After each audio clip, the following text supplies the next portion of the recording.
Anne Neville was only 28 years old when she died, and yet she had been married twice, become Princess of Wales and Queen of England, and played a critical part in the Wars of the Roses. But despite this, there is very little known about Anne, and whether she is a victim or a manipulator has depended very much on who is telling her story. Anne was born into a noble family with big ambitions. Despite being amongst 200 other relations who could claim royal descent at the time of her birth, she came into the world on the 11th of June 1456, the second of two daughters born to Richard Neville, Earl of Warwick, and his wife, Anne Beauchamp, Countess of Warwick. Her family were part of the upper nobility, and right from the day she was born, Anne was assured of her family's wealth and lineage being the framework for the course her life would take. Through birth and marriage, the Nevilles were relations to the king and therefore the throne. With no sons born to her parents, Anne and her elder sister Isabel were the sole co-heiresses to their parents' fortune. While nothing was noted by her parents anywhere on this issue, the lack of a son must have been disappointing to them, no matter how loved and wanted their daughters were. Sons were able to carry on the family legacy, name and inheritance. Daughters who inherited everything were absorbed into a future husband's name and fortune and would bring an end to the family line. But Anne Beauchamp, for unknown reasons, seems to have struggled with fertility, and she didn't have Anne's elder sister Isabel until she was 25 years old, and she was nearly 30 when she gave birth to Anne. It may have been something genetic, considering Anne's difficulty in producing children during her married life, resulting in only one son who died young. Her upbringing would have been luxurious and full of comforts. By the early 1460s, thanks to successive inheritances and forfeited properties, Anne's father Richard was the wealthiest nobleman in England, as well as becoming captain of Calais, chief steward for the northern estates of the Duchy of Lancaster, chief forester of the north, and constable and steward to many castles. At that time, the Neville family were in with the Lancastrian royal dynasty currently holding the throne, which at that time culminated in Henry VI. Although Anne was born at Warwick Castle, as both of her parents went to live in Calais when Richard Neville became captain of Calais, it's highly likely Anne was brought up there, at least until she was about 4 years old. This also suggests that while English was her mother tongue, she would also probably have learned to speak French as a second language at a young age, both useful and seen as an accomplishment for a noble lady. The Wars of the Roses began in 1455 before Anne was even born. Henry VI had fallen into a stupor from an unknown illness or condition, rendering him conscious but unable to communicate in any way or run the country. Richard Plantagenet, Duke of York, had taken control of the country by becoming Protector of England, despite the protests of Henry's Queen Margaret of Anjou. When Henry came round from his mysterious condition, York's decisions were undone, and he rebelled against the king, stating he was actually just trying to be rid of nobles around the king who were out for themselves, including his arch-enemy Edmund Beaufort, Duke of Somerset. Anne's father Richard became an ally to York, and after the Duke of York was victorious at the Battle of St. Albans, he only became more important within the royal circle at court. Richard Neville's position as captain of Calais also gave him control of the largest standing army in England. By 1458, when Anne was still a toddler, her father had established relations with Charles VII, King of France, and Philip the Good, Duke of Burgundy, which would later serve him well. When he was summoned, along with York and his own father, the Earl of Salisbury, to attend an inquiry in London, Richard Neville instead went towards Ludlow Castle with York and Salisbury. But before he arrived, the Yorkist forces were ambushed by the Lancastrian forces, but it was ultimately a Yorkist victory. By June 1460, with much travelling between England, Calais and Ireland, Warwick joined his comrades in England and captured Henry VI, with York claiming the throne for himself. When he was killed before being able to take the crown of England, it was his eldest living son who was successful in this regard, becoming Edward IV in 1461. Anne would have been raised, like her elder sister, within the household of her mother. Once back in England, Anne, and by proxy her mother and sister, would have spent much of their time divided between the family estates of Warwick Castle and Middleham Castle in the north. However, it would have not merely been Isabel and Anne, but her father's wards as well.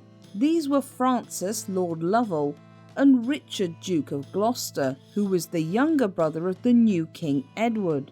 All of them would have been taught to at least read and write in English, possibly also Latin, how to ride a horse, and would have attended religious services together. No doubt Anne and Richard would have spent time together, not knowing that one day they would be husband and wife. We do know a little of what Anne looked like. We know she had blonde hair, and that she was described by the family chronicler John Rose as being beauteous and slender when she was a young teenager. While flattery was in constant use when describing noble and royal women at this time, there is no reason to doubt it either, as less than desirable looks were also commented on when they existed. Unusually for Isabel and Anne, there is also no evidence that they were placed into another noble household for part of their upbringing.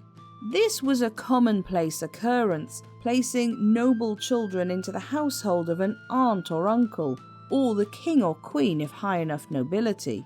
It promoted family ties between otherwise bickering relatives, especially when many travelled abroad or long distance across the country, and could provide a network of friends, future spouses and connections. This is probably because at the time the two girls were old enough for this practice, there was no Queen's household until 1464. By then, Edward IV had married Elizabeth Woodville for his queen, a woman who Warwick disliked. This was partially due to the fact Warwick had tried to arrange a marriage for Edward to a French princess, only to find out he was married to Elizabeth already, and she was considered, by 15th century standards, a commoner. Therefore, it's not likely Warwick would have wanted to place his daughters into Elizabeth's household. However, their father was still a steward in the king's household, and as such they are shown to be present at court events from a young age. Anne from when she was 9 years old in 1465. Their behaviour was always described as impeccable, and their clothes fit for their rank and beautiful, but we know little else. Often it appears they came with Warwick's ward, Richard, Duke of Gloucester, so it definitely shows they spent a lot of time together. But not long after this, family politics became very tricky. In 1469, Anne's elder sister Isabel married George, Duke of Clarence, who was Edward IV's other brother. This was against the king's wishes. Concerned by the growing alliance between Warwick and George, Edward had tried to block the marriage, knowing it would create a possible situation where George and Warwick could take him off the throne, and also meaning he couldn't offer George's hand for a foreign alliance. But George defied his brother by travelling to Calais with his bride-to-be, and the marriage took place there instead. This was bad enough, but the following year in 1470, Warwick became so disillusioned with Edward IV's rule that he switched sides again. He travelled to France to swear allegiance to Margaret of Anjou and her cause for Henry VI and their son, with hopes this would also put his family back in a powerful position. Edward IV had attainted Richard Neville, leaving Warwick with little choice but to create alliances elsewhere. As part of the deal, he arranged a marriage between Anne and Margaret's son, Prince Edward of Westminster. This marriage would allow both the Earl of Warwick and Margaret of Anjou to distrust each other slightly less.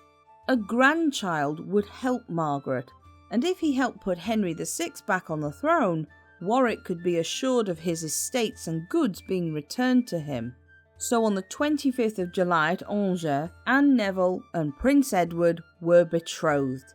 A dispensation was sent shortly afterwards for their close family ties in the form of John of Gaunt as a great-great-grandfather, and they married around the 13th of December 1470 at Bayeux, when Anne was around 14 years old.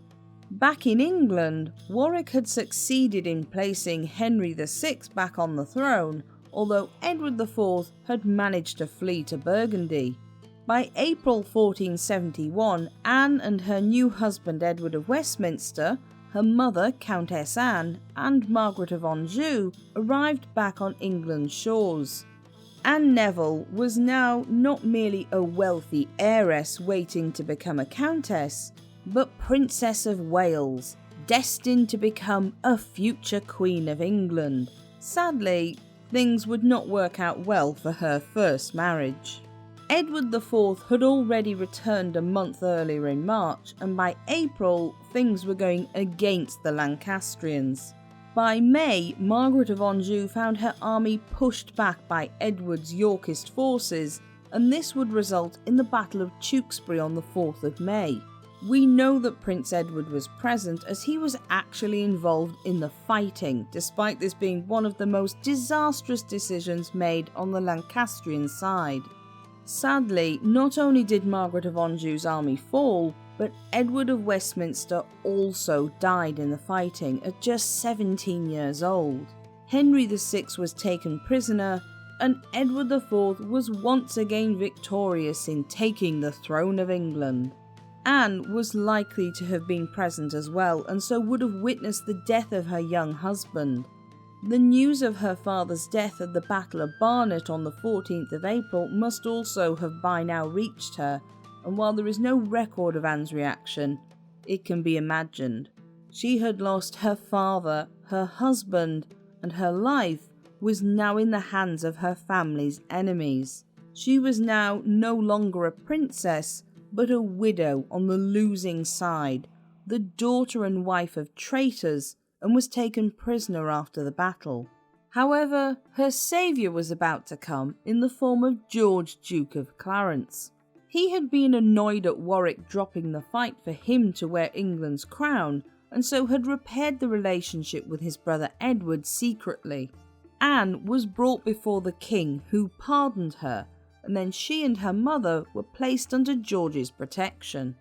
Warwick's estates and possessions were divided between George and his younger brother Richard, who kept the lands in the north. George was determined, according to the Crowland Chronicle, to conceal Anne as a kitchen maid and prevent her remarriage in order to keep the estates. While George likely did want to keep the entire Warwick estates, it's hardly likely he disguised a noblewoman as a maid. However, an argument then ensued between the two brothers as Richard, Duke of Gloucester, wished to marry Anne. According to the Burgundian chronicler Warren, Richard Neville had actually thought about a marriage between his ward and his daughter Anne in 1464, but had never gone through with it. There is no hard evidence for this, but it wouldn't have been an out-of-place thing to happen with a nobleman's daughter and ward. Whatever the case, Gloucester's determination to marry the younger Neville daughter now likely also came from a place of wanting to maintain her half of the inheritance. Again, through all of this, there are no sources giving us an idea of what Anne's feelings were. When she was placed into the protection of her brother-in-law George and her sister Isabel, it must have been both a relief and difficult, as George had betrayed her father. Equally, when she was probably reacquainted with Richard around Christmas of 1471, how did she feel about him? Did Anne have fond memories of the boy she had played with as a child? Or had the subsequent years of war blackened these memories? Sadly, Anne's feelings were not recorded, because they were not important in the medieval world of transaction-like marriage, where a marriage was a contract of lineage and lands more than romance, and Anne would have understood this for both of her marriages. There is a story that she allowed Richard to come and whisk her away to sanctuary at St. Martin's le Grand in London, a medieval practice of abducting a bride and then marrying her. Either way, Clarence and Gloucester finally came to an agreement in March 1472, after Richard agreed to renounce his claim to many of the Warwick estates and holdings, keeping only those in the north. However, just a few years later in 1474, Parliament agreed that the two sisters would inherit their father's estates and goods equally, setting aside the claim of both their mother, Anne Beauchamp, and their cousin, George Neville. It's not known exactly when Richard and Anne married, but it was sometime between 1472 and 1474, but most sources agree it was likely sooner in 1472. But what this does show is that Anne was now no passive observer of events happening to her. Widows were legally free of male control, and although she was under the protection of Clarence and her sister, they could not force Anne to do anything. Anne chose not to join a nunnery, not to stay with Isabel's household, but instead to remarry and have a chance at claiming her rightful inheritance. And she made these decisions at just 15 years old. If she wanted to reclaim the wealth and lifestyle to which she was accustomed, Anne's choice of new husband was a good one, as only Gloucester would have been able to one-up his brother. While some modern historians have sought to make this a love match, we cannot possibly know if it really was or not, only that for Anne, it was a sensible marriage. A dispensation was required, however. Anne and Richard were already first cousins, but now they were also related through Anne's first marriage to Edward of Westminster, who was also Richard's cousin, Richard being also related to John of Gaunt as a great-grandson, and as brother-in-law and sister-in-law due to George and Isabel being married. In medieval law, this essentially made them brother and sister, even though we would not see it this way today as they were not blood-related as siblings. On the 22nd of April 1472, a dispensation applied for by Richard was approved. However, this dispensation only covered the 3rd and 4th degrees of consanguinity, such as their connection to John of Gaunt, when as siblings-in-law and first cousins they needed one that covered the 2nd and 1st degrees. In other words, this dispensation was technically not valid when they were married. Amazingly, Richard and Anne decided to marry only on this first dispensation, when they must have been waiting for a second one that would take more petitioning and lobbying, something which flouted medieval canon law. Whatever the case, Anne was unknowingly once again set to become Queen of England. Although now merely the Duchess of Gloucester, events would change dramatically. Around 1473, Anne's mother, the Dowager Countess of Warwick, was allowed to leave her guarded sanctuary in Beaulieu Abbey and came to join her daughter's household at Middleham Castle, where the young couple had based themselves. Sometime between 1473 and 1476, Anne and Richard had their first, and what would prove to be their only, child, a son named Edward of Middleham. Little is known about this event, but perhaps part of the reason for Anne's mother joining her at Middleham could have been her presence during her daughter's childbirth. In December 1476, Anne's sister Isabel died. Her inheritance was passed to George, who himself was executed by Edward IV in 1478, leaving Anne as the main beneficiary. As her husband, Richard was now able to use the estates and titles Anne gained, making them a powerful and wealthy family in their own right. But more was to come. On the 9th of April 1483, Edward IV died suddenly, leaving behind his son as heir and now Edward V of England. The king named Richard as protector and regent for his eldest son, but his widow, Elizabeth Woodville, understood that her family would lose their power and wealth if they didn't have control of Edward V. Richard and the Woodvilles had never got on well together. Hearing of his brother's death from a friend rather than the Queen, understanding what was planned, Richard set out for London and took his nephew into his care. He then placed Edward V and his younger brother Richard of Shrewsbury into the Tower of London to await Edward's coronation. The coronation never came, and a few weeks later Richard reported he apparently had proof that Edward IV's marriage to Elizabeth Woodville was invalid, and as a result, the boys, along with their sisters, were illegitimate. This was accepted reluctantly by a nobility with little choice but to agree, and Richard was declared as Richard III of England on the 26th of June 1483. The decision would later be ratified in Parliament in 1484 in Titulus Regius. He was now king, and Anne, as his wife, was Queen Consort of England. On the 6th of July, both Richard and Anne shared a lavish coronation ceremony at Westminster Abbey. Ironically, the Queen's train was carried by Margaret Beaufort, Countess of Richmond, whose son Henry Tudor would later kill Richard and take the crown for himself as Henry VII. Not long after the coronation, during the couple's royal progress across England, their son Edward was created Prince of Wales on the 8th of September 1483. But this is the point at which we might expect to hear more about Anne as a patron, benefactor, at least in records of courtly life. But it appears Anne had little control over her own affairs. The dower lands normally given to queens were never presented to her, and her income was managed by officers of the king. She occasionally pops up in chancery records for grants, but rarely. Her most well-known patronage is possibly that of portions of her inheritance going to Queen's College, Cambridge. We also know Anne got on well with her mother-in-law Cecily Neville, who was also her aunt, and the two discussed religious matters together. But things soon unravelled. In April of 1484, Anne and Richard's son, Edward of Middleham, died suddenly as his parents were on their way to visit him from Nottingham.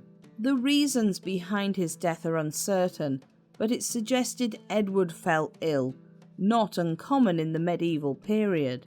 According to the Crowland Chronicle, both Richard and Anne were mad with grief and were heartbroken at the death of their son. It's hardly surprising. Not only was there the natural pain of losing a much-loved son, but in all their years of marriage, the royal couple seemed to have struggled to produce any other living children. They had not only lost their son, but their only heir.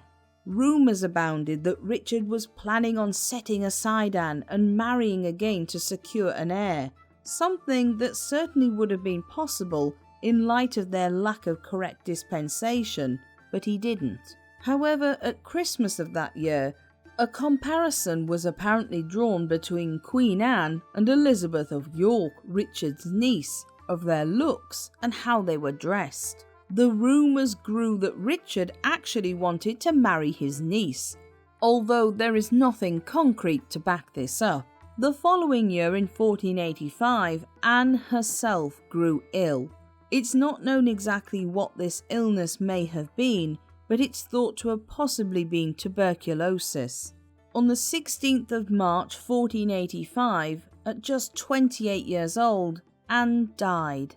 She was buried at Westminster Abbey, but no monument to her would be made until the 1960s. The rumour mill was in such overdrive that after his wife's death, Richard had to publicly send his niece Elizabeth of York away from court and publicly declare he had no intention of marrying her.